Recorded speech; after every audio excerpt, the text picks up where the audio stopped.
नाज़रीन, इस वक्त ईसाई और सेहूनी दुनिया एक आलमे खुशी और सरमस्ती में है।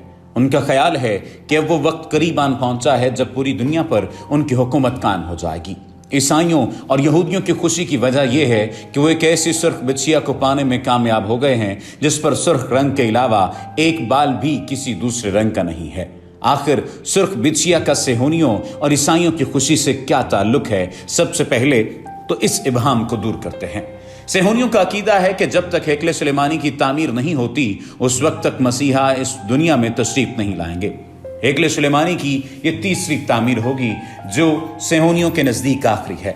हैकल सुलेमानी की मुख्तसर तारीख का अगर जिक्र किया जाए तो बैतुल मक़दस ही इसराइल का दारुल हुकूमत क्यों के उन्वान से हम पहले ही ये वीडियो आपकी सूरत में आपके खिदमत में पेश कर चुके हैं। हमने पहले ही आपको बताया था कि ये दर हकीकत मामला क्या है। हैकल सुलेमानी की असर नौ तामीर के लिए सब कुछ तैयार है, मगर सेहूनी रब्बी कहते हैं कि इस वक्त यहूदी हालत नापाकी में है। जब तक उन्हें पाक नहीं कर दिया जाता उस वक्त तक हैकल के अहाते में दाखिले की इजाजत नहीं दी जा सकती। अगर इसके बरखिलाफ किया गया तो यहूदियों पर बड़ी आसमानी आफत आएगी। अब सवाल ये पैदा होता है कि यहूदियों को पाक किस तरह से किया जाएगा। हजरत मूसा अलैहिस्सलाम को अल्लाह ताला ने एक संदूक अता किया था जिसे ताबूत सकीना कहते हैं। इस बारे में हम पहले ही इसका भी जिक्र कर चुके हैं कि यह संदूक एक अलग खैमे में रखा जाता था जहां पर हजरत हारून अलैहिस्सलाम समेत किसी को जाने की इजाजत नहीं थी। साल में सिर्फ एक दिन जो त्यौहार का दिन होता था उस खैमे में हजरत हारून अलैहिस्सलाम जाते थे और अल्लाह ताला से अपनी कौम के लिए बख्शिश तलब करते थे। उस खैमे में जाने से कबल एक गाय और 2 बकरे कुर्बानी के लिए लाए जाते थे। सबसे पहले गाय की कुर्बानी पेश की जाती थी। उस गाय को उसके खून, गोबर, चर्बी, खाल समेत जला दिया जाता था। इससे हजरत हारून अलैहिस्सलाम की पाकी वजूद में आती थी, यानी उनसे लाइल्मी में भी जो खताएं सरजद हुई थीं अल्लाह पाक उन्हें मुआफ फरमा दिया करते थे। इसके बाद 2 बकरे लाए जाते थे, उनकी कुरानदाजी होती थी। जिस बकरे का नाम कुरानदाजी में निकल आता था उसकी कुर्बानी गाय की तरह करके जला दिया जाता था। उस बकरे की कुर्बानी से बनी इसराइल गुनाहों से पाक होते थे। दूसरे बकरे के सर पर हजरत हारून अलैहिस्सलाम हाथ रखकर बनी इसराइल के तमाम गुनाहों को उस पर मुंतकिल कर दिया करते थे और फिर उस बकरे को बयाबान में आज़ाद छोड़ दिया जाता था। सेहूनियों का मानना है कि यहूदियों की पाकी उस वक्त तक अमल में नहीं आ सकती जब तक सुर्ख रंग की बिछिया की कुर्बानी ना पेश की जाए। इस सुर्ख बिछिया का गुज़श्ता 2000 बरसों से यहूदी रब्बी इंतजार कर रहे हैं।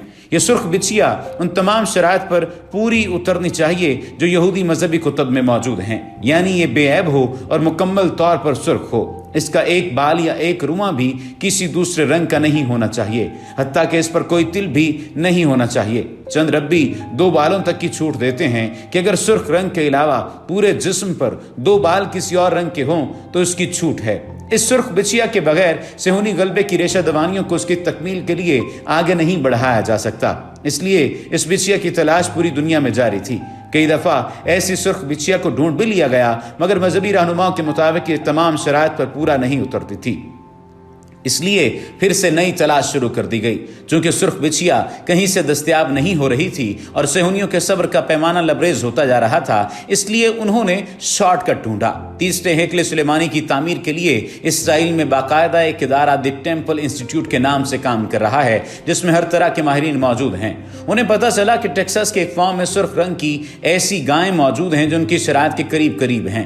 गाय की इस नस्ल का नाम रेड एग्नेस है। उनके माहिरीन टेक्सास के इस फार्म में पहुंचे और उन्होंने रेड एग्नेस के एम्ब्रियोस हासिल किए और उसके बाद इसराइल में एक फार्म में जहां पर गाय की अफजाइश होती थी बेऐब सुर्ख रंग की बिछिया की बजरिया टेस्ट ट्यूब तरीके से पैदाइश की कोशिशें शुरू कर दी गईं। कुछ अर्सा कबल इसराइली माहिरीन मतलूबा बच्चा पैदा करने में कामयाब हो गए थे जो मुकम्मल तौर पर सुर्ख रंग का था। तहम सेहूनियों की उम्मीद पर उस वक्त आस पड़ गई जब उन्हें पता चला कि यह बच्चा नर है, मादा नहीं। मजहबी शराइत की रूह से बिछिया दरकार है, बछड़ा नहीं। इसके बाद दोबारा कोशिशें शुरू कर दी गई हैं। द टेम्पल इंस्टीट्यूट एक सुर्ख रंग की बिछिया हासिल करने में भी कामयाब हो चुका है। इंस्टीट्यूट के माहिरीन रबियों के हमरा रोज इस बच्चे का मुआयना करते हैं। अगर सूरत हाल मतलूबा शराइत के मुताबिक रही और यह बिछिया किसी हादसे या तबई मौत का शिकार न हुई तो इसकी कुर्बानी 2 साल की उम्र में मुजव्जा हैकल सुलेमानी के दरवाजे के बाहर की जाएगी।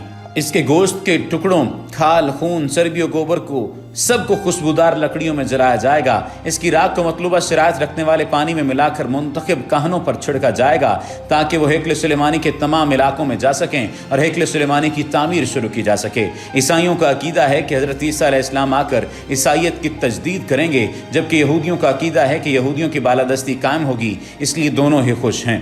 حضرت عیسیٰ علیہ السلام کی دنیا میں آمد کا مطلب ہے کہ قیامت کے لیے کاؤنٹ ڈاؤن شروع ہو گیا۔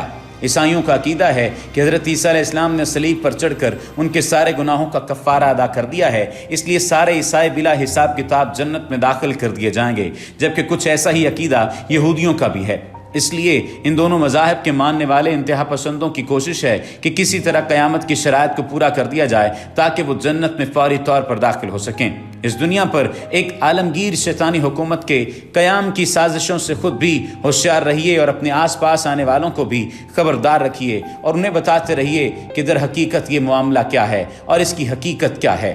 عالمی یہودی فلسطین کے انجام کو ایک گائے کے انجام سے جوڑتے ہیں۔ حاخومو نے یہ عقیدہ بیان کیا ہے کہ ہیکل کا پہاڑ جو یہودی قوم کی ابدی عبادت گاہ ہے اور اس کی زمین ہمارے ہاتھ آ جائے گی کہ رب کی طرف سے سرخ گائے کا اشارہ دیا جائے گا اور پھر اس کے بعد سے ہیکل سلیمانی کی فوری تعمیر شروع کر دی جائے گی۔ بعض یہودی یہ خیال کرتے ہیں کہ یہ گائے وہ گمشدہ اور مطلوبہ حمزہ وصل ہے جو ہیکل کی تعمیر نو سے واسطہ قائم کرتا ہے۔ حاخامو نے گائے سے متعلق جس پیشگوئی کی طرف اشارہ کیا ہے وہ اصحاح نمبر 19 کتاب گنتی تورات میں یوں ذکر کی گئی ہے کہ رب سے موسیٰ اور ہارون نے بات کی اور فرمایا کہ شرعی فریضہ ہے جس کا رب نے یہ کہتے ہوئے حکم دیا ہے کہ بنی اسرائیل سے کہو کہ وہ تمہارے پاس ایک سرخ صحت مند گائے لائیں جس میں کوئی عیب نہ ہو اور اس پر جوا رکھا گیا ہو، اور پھر تم اس کو العازار کہن کے حوالے کر دو اور محلے سے باہر اس کے سامنے اس کو ذبح کیا جائے اور کہن اس کا خون اپنی انگلی سے لے اور 7 سال تک اجتماع کے خیمے کے سامنے اس کے چھینٹے دیے جاتے رہیں اور اس کے سامنے گائے جلائی جائے اور اس کی کھال، اس کا گوشت، اس کا خون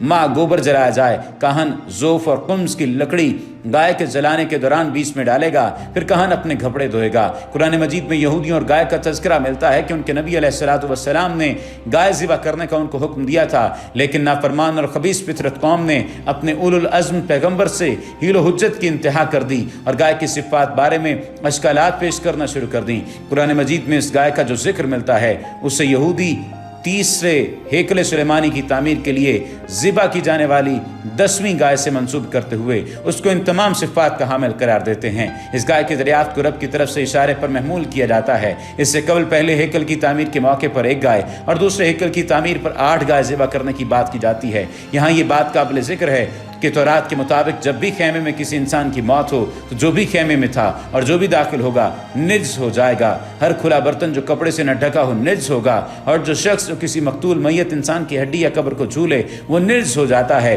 اور جو بھی نجاست والا پانی چھوئے وہ نجس ہو جاتا ہے، اور پھر نجس شخص جس کو چھو لے وہ نجس ہو جاتا ہے۔ اس طرح یہ دائمی نجس قرار پاتے ہیں، اور دلچسپ امر یہ ہے کہ یہ نجاست سرخ گائے کی راکھ سے ہی دور ہوگی، اور جب تک یہودی پاک نہیں ہوں گے وہ ہیکل کی تعمیر نہیں کر سکتے۔ سرخ گائے کے لیے لازم ہے کہ اسے قدرت سے باہر لے جایا جائے ذبح کرنے کے لیے، اور ذبح کرنے کے بعد اس کو مکمل جلا دیا جائے۔ ان رسوم کو ادا کرنے کے لیے حاخام یا کہم کی نگرانی ہو، راکھ پاکی اور ان شرری روحوں کو دور کرنے کے لیے استعمال کی جائے جو اپنے مردوں کے جسم چھونے سے یہودیوں میں منتقل ہو سکتی ہے۔ تلمود کے مطابق گائے کا ظہور دور طہارت کا آغاز ہے، جس سے ان کے نزدیک عظمتوں کا دور شروع ہوگا۔ جب اس گائے کو دریافت کر لیا جائے تو اس کو اوپر ذکر کیے گئے رسوم ادا کرنے کے بعد اس کی راکھ کو ذخائر آب میں گھول دیا جائے گا اور نلوں کے ذریعے ہر گھر تک پہنچایا جائے گا تاکہ اس سے سب پاکی حاصل کر لیں۔ اس گائے کو ذبح کرنے کے لیے بحر مردار ڈیڈ سی کے قریب ایک علاقے میں مقدس مذبح بھی تیار کیا جا چکا ہے، اور معدنیات کی ایک اسرائیلی کمپنی نے 30 میٹر کی لمبائی میں اس طرح تیار کیا ہے جیسا کہ عہد قدیم میں مذبح تھا، اور اس مذبح کو کسی بھی مناسب وقت پر اسے منتقل کرتے ہوئے ہیکل کی تعمیر کے درمیان سجا دیا جائے گا۔ گائے کو ذبح کرنے کے دن کا تعین گائے کی دریافت کے دن پر منحصر ہے۔ یہ اس لیے مبہم رکھا گیا ہے کہ پہلے ہی اگر یہ دن بتا دیا جائے کہ گائے کی دریافت ہونے کے کتنے دن بعد اسے ذبح کیا جانا چاہیے تو ایسی صورت میں مطلوبہ گائے معین ایام کی تکمیل سے قبل ہی فوت ہو جائے تو ان کے منصوبے دھرے کے دھرے رہ جائیں گے۔